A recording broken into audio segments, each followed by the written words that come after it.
আজি 1 এপ্ৰিল আৰু 1 এপ্ৰিল আজি আবেলি 4:20 হৈছে আৰু মই আহিছোঁ আমাৰ ঘৰৰ অলপ ওচৰত থকা এটা ৰাস্তাৰ আৰু ইয়াতে আহি কিছু কথা আপোনালোকৰ আগত পাতিবলৈ চেষ্টা কৰি আছোঁ যিহেতু এই বন্ধৰ সময়ত ঘৰত থাকি থাকি বৰিং লাগি গৈছে। ভাবিলোঁ অলপ ওলাই আহি মনটো ফ্ৰেছ কৰিব বিচাৰি আছোঁ আপোনালোকৰ লগত। এইটো এটা আমাৰ জীৱনত মানে চিৰস্মৰণীয় হৈ থাকিব, কাৰণ আমাৰ জীৱনত তেনেকুৱা আমি ঘটনা বা ইতিহাসত আমি তেনেকুৱা দেখাও নাছিলোঁ। কণ্টিনিউ 21 দিন একেৰাহে বন্ধ হোৱাটো সহজ কথা নহয়, কাৰণ মানুহে 24 ঘণ্টা ঘৰত সোমাই থাকিলে একদম একেবাৰে বৰিং ফিল কৰিবলগীয়া হয়। আৰু আজি আমি সকলোৱে ঘৰত সোমাই আছোঁ, সকলোৱে ঘৰৰ মানুহে নিজৰ কাম কৰি আছে। সেই কামৰ সময়ত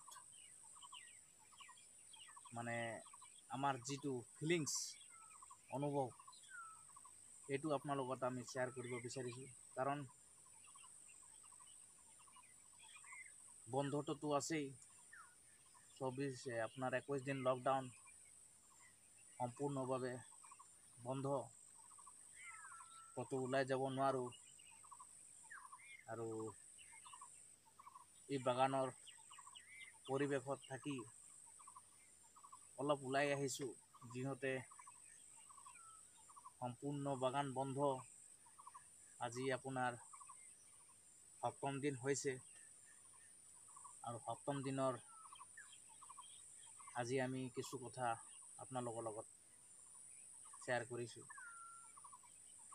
সঁচাকৈ আমি জীৱনত তেনেকুৱা 21 দিন কণ্টিনিউ বন্ধ হোৱাটো এটা আমাৰ জীৱনত এটা চিৰস্মৰণীয় হৈ থাকিব। আমি যেতিয়া আজি আমি যিটো বাস্তৱত এতিয়া আছোঁ, এতিয়া আমি ফিলিংছ কৰিব পাৰিছোঁ, আমি অনুভৱ কৰিব পাৰিছোঁ যে মানুহৰ মাজত কেনেদৰে আছোঁ, আমি কেনেদৰে জীয়াই আছোঁ, কেনেদৰে সজাগতা কৰি আছোঁ। এদিন এই বস্তুটোতো শেষ হ'ব, আৰু এই বস্তুটো শেষ হৈ যোৱাৰ পাছত যেতিয়া 20-25 বছৰ পাছত যেতিয়া আমি আজিৰ কথাটো ভাবোঁ, তেতিয়া তাহানিৰ সময়ত ফিলিংছটো কেনেকুৱা হ'ব আপোনালোকে এতিয়া অনুমান কৰক। আজি যদি আমি পৃথিৱীত জীয়াই নাথাকোঁ, তেতিয়াহ'লে আমাৰ ল'ৰা ছোৱালী, আমাৰ ফেমিলিৰ কোনোবাই সদস্যটো থাকিব। আমাৰ কাৰণে এই যে আমি আপোনাৰ লগত কথা পাতি আছোঁ, আমাৰ এটা স্মৰণীয় এইটো থাকিব, কাৰণ 2020 চনৰ আজি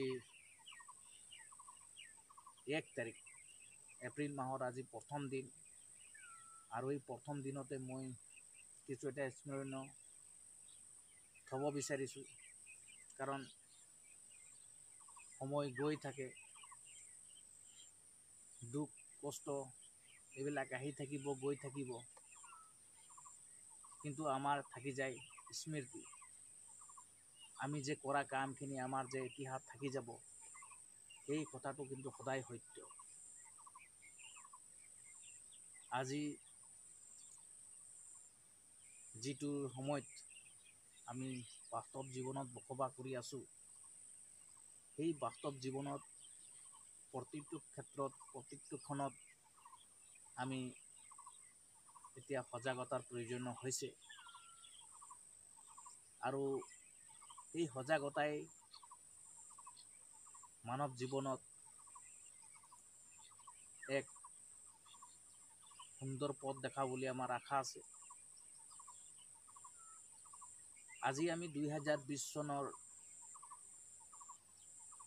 যিটো সংসাৰিক ৰূপ আমি দেখা পাইছোঁ গোটেই বিশ্বত, ইয়াতকৈ ভয়াৱহ ৰূপ হ'বও পাৰে আগন্তুক দিনবিলাকত, যেতিয়া আমি নাথাকোঁ, যেতিয়া আমাৰ ল'ৰা ছোৱালী আমাৰ নাতিসকলে থাকিব, তাত ইয়াতকৈ চাগে ভয়ানক হ'ব পাৰে বিশ্বত। সেইটো আমি এতিয়া ক'ব নোৱাৰোঁ, কিন্তু আমি অনুভৱ কৰিছোঁ আজিৰ যিটো সময়ত এনেকুৱা হ'ব পাৰিছে, তো ইয়াতকৈ আগৰ দিনত কি নহ'ব বুলি আমাৰ এটা ধাৰণা হৈছে। আজি বিশেষকৈ এই বন্ধৰ সময়ছোৱাত আমি কিছু হ'লেও দুখীয়া ৰাইজৰ কথা আমি অলপ চিন্তা কৰিছোঁ, যে যিসকল দুখীয়া ৰাইজ দৈনিক মজুৰি কৰি জীৱিকা নিৰ্বাহ কৰি আছিল, তেওঁলোকৰ জীৱনত এটা সংকটৰ সন্মুখীন দেখা দিছে। কাৰণ তেওঁ গোটেই জীৱনটো কষ্ট কৰি দুবেলা দুমুঠি খাব পাইছিলে, আৰু আজি সম্পূৰ্ণ স্তব্ধ। আৰু এই বন্ধ সময়ছোৱাত দুখীয়া ৰাইজে কিমান কষ্ট ভুগিবলগীয়া হৈছে। এইবিলাকেই আমাৰ স্মৰণীয় হিচাপে থাকিব। কাৰণ আমি আগন্তুক দিনত কেনেদৰে থাকিম, কেনেদৰে নাথাকোঁ, এইটো পাছৰ পৰ্যায়ৰ কথা হ'ব। কিন্তু আমি এতিয়া যিটো সময়ত আমি চাই আছোঁ, দেখি আছোঁ, সেই বস্তুটোকে মই ক'ব বিচাৰিছোঁ। আৰু সেই বস্তুটোৰ ওপৰতে মই অলপ আপোনাৰ লগত কথা পাতিছোঁ। যি কি নহওক, আমি মানৱ জাতি হিচাপে এই পৃথিৱীত জীয়াই থকাৰ কিছুমান উপলব্ধি, কিছুমান নিয়ম নীতি মাজেৰে চলাটো আমাৰ এটা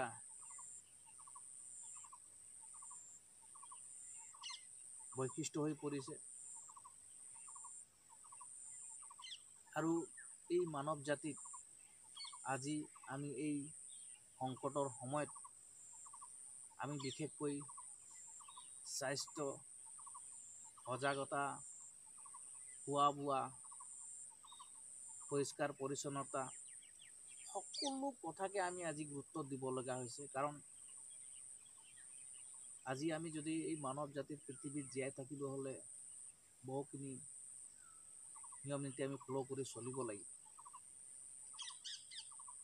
তাহানিৰ দিনত আমি দেখা পাইছিলোঁ যে কাৰোবাৰ ঘৰত আলহী আহিলে বা ক'ৰবাৰ পৰা যদি বাহিৰত মানুহ আহিলে, সৰ্বপ্ৰথমে পানীৰ এটা কলহ দিয়াৰ ব্যৱস্থা কৰা হৈছিল, যাতে মানুহটো ভালদৰে হাত ধুই ঘৰত ভালদৰে আসন গ্ৰহণ কৰিব পাৰে, তেনেকুৱা ব্যৱস্থা কৰা হৈছিল। কিন্তু সেই নিয়মবিলাক মাজে সময়ত বন্ধ হোৱাৰ পৰিপ্ৰেক্ষিত কিছু দেখা দিছিল। কিন্তু আজি যে আমি এই বাস্তৱ জীৱনত জীয়াই থকাৰ সময়ত আমি যে নিজকে কেনেদৰে চাফ চিকুণতা থাকিব লাগিব, বা কেনেদৰে আমি থাকিব লাগিব, আমাৰ পৰিষ্কাৰ পৰিচ্ছন্নতাৰ ওপৰতে আমি নজৰ ৰাখিব লাগিব, এই কথাটো আমি কমকৈ উপলব্ধি কৰিব পাৰিছিলোঁ। কিন্তু আজি এই ভাইৰাছৰ খবৰ পোৱাৰ লগে লগে পুনৰ এক আলোড়নৰ সৃষ্টি হৈছে। চবতকৈ বেছি বেয়া লাগিছে এই বাগানবিলাকত। কিমান কষ্ট কৰি দৰৱ চৰৱ মৰা হৈছিলে পাতবিলাকক ওলাবৰ কাৰণে, আৰু এই পাতবিলাক এতিয়া ওলাই পৰিছে একদম কুঁৱলী কালাৰ, একদম সেউজীয়া ৰঙৰ হৈ পৰিছে। আৰু এতিয়া সেই পাতবিলাকক এতিয়া ৰখিবলগীয়া হৈছে 21 দিনৰ কাৰণে এই পাতবিলাক ৰখি থাকিব। আৰু তেনেকুৱা কোম্পানীৰ বাগান হাজাৰ হাজাৰ কোম্পানী বাগান আছে আৰু প্ৰাইভেট বাগানো আছে। আপোনালোকে চিন্তা কৰক যে কি দশা হ'ব পাৰে এই বন্ধৰ সময়ছোৱাত সাধাৰণ খেতিয়ক ৰাইজৰ সকলৰ কাৰণে। তেওঁলোকৰ চাহ বাগিচাত তেওঁলোকৰ যিটো একমাত্ৰ পেট চলে এই বাগিচাখনৰ ওপৰত আজি সেই বাগান সম্পূৰ্ণৰূপে বন্ধ হৈ পৰিছে। আৰু সেই বাগান আৰু এই বন্ধ সময়ছোৱাত তেওঁলোকৰ মনত কিমান দুখ অনুভৱ হৈছে। মোৰ মনৰ কথাবিলাক মই আপোনালোকৰ লগত শ্বেয়াৰ কৰিলোঁ। আপোনালোকক যদি ভাল লাগিছে নিশ্চয় মোৰ চেনেলটো ছাবস্ক্ৰাইব কৰি দিব। কাৰণ এই বন্ধ সময়ছোৱাত মই আপোনালোকৰ লগত দুখৰ সমভাগী হ'ব বিচাৰিছোঁ। সকলো যাতে ভালদৰে থাকক, সুখ শান্তিৰে থাকক, সজাগতা হৈ থাকক, তাৰ কাৰণে মই কামনা কৰিছোঁ। শেষত